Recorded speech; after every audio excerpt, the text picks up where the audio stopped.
The loss of a loved one is never easy, and when it's sudden, it can be even more overwhelming. It's a heartbreaking story we've covered from the very beginning. A Florida Fish and Wildlife Conservation Commission officer killed in a wrong-way crash last week.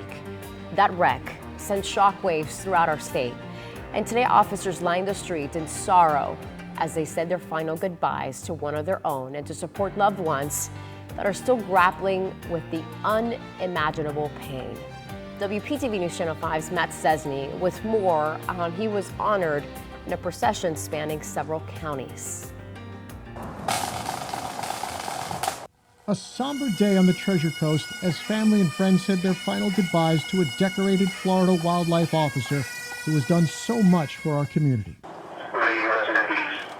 I'm talking about 35-year-old Kyle Patterson, the senior investigator for the Florida Fish and Wildlife Conservation, killed in a wrong-way crash just last week. Today, loved ones gathered for an emotional farewell at Christ Fellowship Church in Port St. Lucie. Cameras were not allowed inside due to church policy.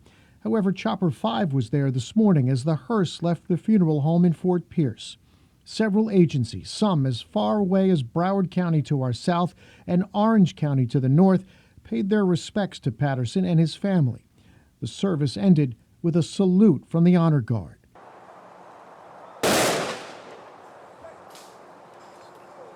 Patterson's body was then escorted from Port St. Lucie to his hometown of Christmas in Central Florida, where he was laid to rest. Patterson is survived by his wife, 2 young kids, both his parents, and 2 sisters. The tragic crash happened back on June 9th. Police say a 24-year-old woman from Tampa drove into the westbound lanes while heading eastbound and slammed into Patterson's unmarked Ford pickup truck. He was flown to a nearby hospital where he died. The other driver also died. We've yet to hear what caused the woman to veer off in the wrong direction. The crash remains under investigation. Matt Szczesny, WPTV, News Channel 5.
This is a story that's impacting so many of you in Port St. Lucie for months now. The city says Waste Pro has filed a notice to appeal a judge's order to fulfill its contractual obligations. The judge's order says Waste Pro cannot remove equipment or stop collecting trash until the new service provider starts in September.